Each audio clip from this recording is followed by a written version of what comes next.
Hey sis, I'm Sam. I'm a doula and mama of 4, here to give you some support and real talk about everything pregnancy, birth, postpartum, and beyond. If you'd like to see how this experienced mama is prepping her toddlers for the new baby, then keep on watching. Oh, and side note, I'm all about that frugal living lifestyle.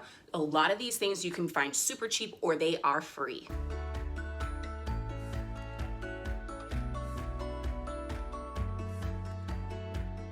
As part of my postpartum prep series, in this video, we're talking about how I'm prepping my toddlers for the new baby that's coming. This channel is all about loving our babies, but putting mama first. So when you're thinking about getting your kids big brother, big sister presents, make sure that they're not only gonna be beneficial for them, but possibly more importantly, they're going to be beneficial for you and help you out in your postpartum period. So these are the gifts, activities, and things that I have put in place for my 4-year-old and my 2-year-old that are gonna help me postpartum. In other words, what's gonna get them out of your hair? Just straight up, real talk. What's going to make them happy, make them feel special, but get them out of your hair so you can take a shower, nurse the baby quietly, sit in silence and drink a cup of coffee. These are the things that I'm doing. The first group of items are learning activities. Who doesn't remember Highlights, the Highlights magazine from like the dentist office? Well, they've really upped their game, okay? These are perfect to do when I'm nursing and the little ones still want to be close to me. So I can be nursing the baby, I can give them directions on what to do, and they can sit at the table and I can walk them through these activities. Highlights has a ton of different options for a lot of different age groups, not just for ages 3 to 5.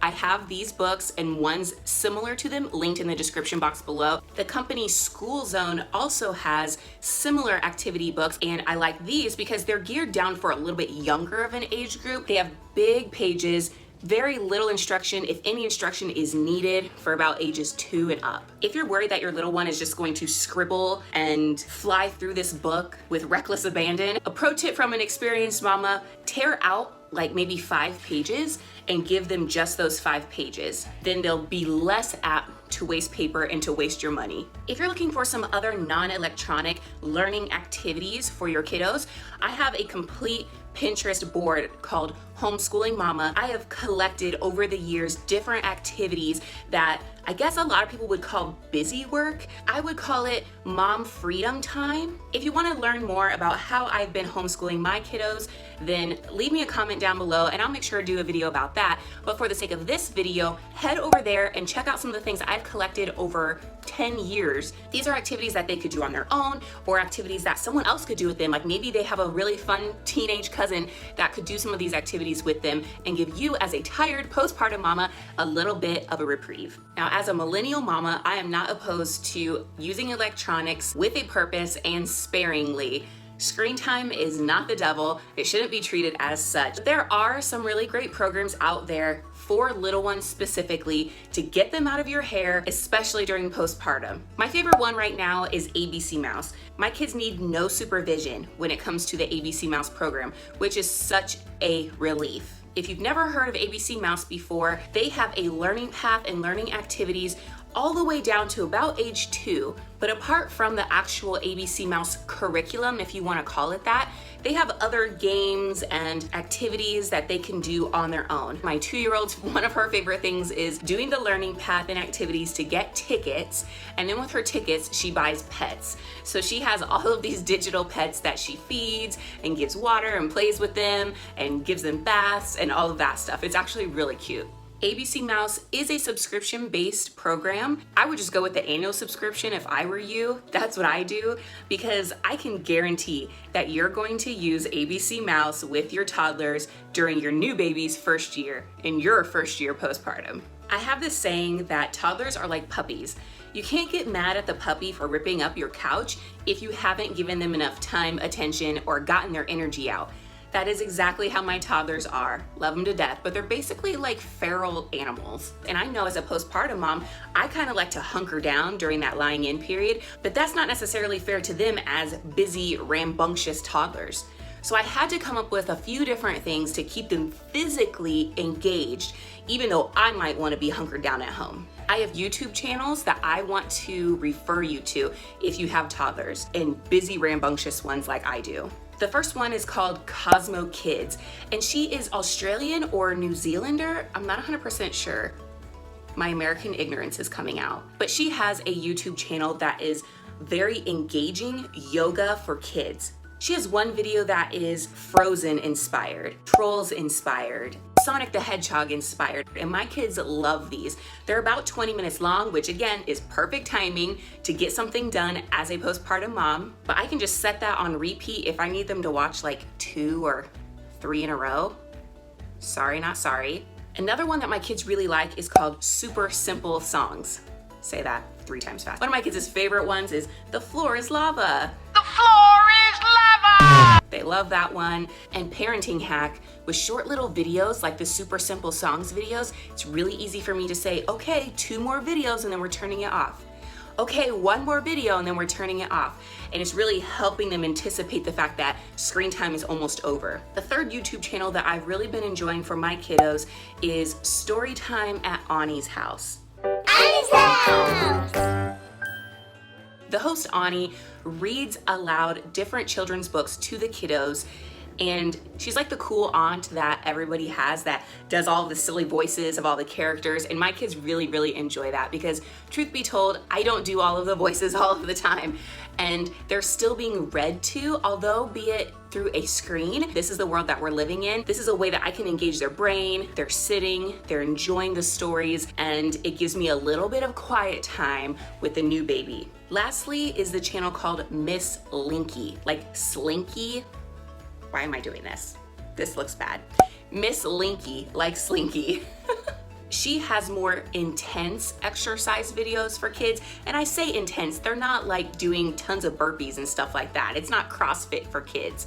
Did I just throw a little shade? I threw a little shade just then. Her videos are slightly more intense than the kids' yoga videos that you'll see on Cosmic Kids. Miss Linky videos has them running in place and fighting off imaginary dinosaurs. Not like this. Clearly, I don't run those types of channels. Like, get back, get back. But my son especially really likes those. So she really helps kids stay active in their own living rooms, and this will be a really great option if you're having a winter baby and you need your toddlers to get all of their sillies out, but you don't want to leave the house.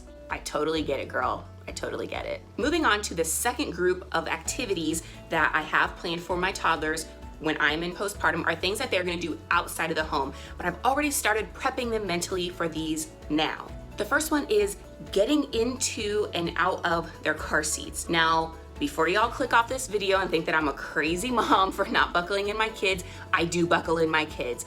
But they can at least get the shoulder straps on and the chest clip done by themselves. That's huge. When you're holding a baby carrier and you're trying to get out of a public parking lot safely, any little bit helps. My 4-year-old can get himself completely in his car seat. I just have to click him out of it. My 2-year-old can do the chest clip and I have to do the bottom clip, and then I help get her out of her seat. This helps out so much. The second thing is realizing that I'm going from having 2 hands free and being able to hold both of their hands when we are crossing a parking lot or crossing a street to only having 1 hand free when the new baby comes, because I'm gonna be carrying a car seat carrier. Are you following along with my visualization? So I have a car seat in this hand and I can only hold one other child's hand. So what we've been practicing is my youngest child holds my hand and her older brother holds her other hand. If you have more than 1 toddler and you're pregnant with your 3rd baby or your 4th baby or however many, practice before it becomes a crucial situation. And we have plenty of time to practice these things because as we are gearing up for this new baby, they have been gearing up for their different activities that I've signed them up for. Some of them require a registration fee and some of them are completely free. Those are my favorite kind. The pay-to-play ones are simple. We all know there are Parks and Recs departments that have T-ball or soccer, and they might be anywhere between $20 a month and $70 a month. Don't break the bank because honestly, your toddlers don't care. Parents are the ones that care about the elite soccer club that they have their 4-year-old on. Like, Gina, they're 4. I saw your kid picking his nose, and you're paying $70 a month. I'm just saying, Don't break the bank. We also participate in as many free activities as possible. So I suggest looking at your local Parks and Rec department, looking at the different libraries in your area, looking at places like Barnes & Noble or bookstores where they do free drop-in story times once a week. They're listening to books and participating along with the other kids. It gets them out of the house and it's a low stress situation. Then when we're done with the library story time, we go right in and we pick out some library books. I don't even care what the books are. They just have to be picture books, not chapter books. They're too little for those chapter books and I don't feel like reading all of that. And I know postpartum, I'm not gonna be wanting to read chapter books, even for my own mental stimulation. So I let them pick out 10 library books. 10 might sound like a lot, but it really isn't. They will fly through those books like nobody's business, and they're mostly picture books with very few words, so even if I am not reading to them, they can sit and look at the pages. So mama, I threw a lot of information at you today. I have so many links down in the description box below to help you plan for your postpartum with your toddlers. Check out the other videos in this postpartum series, and I'll see you in the next one.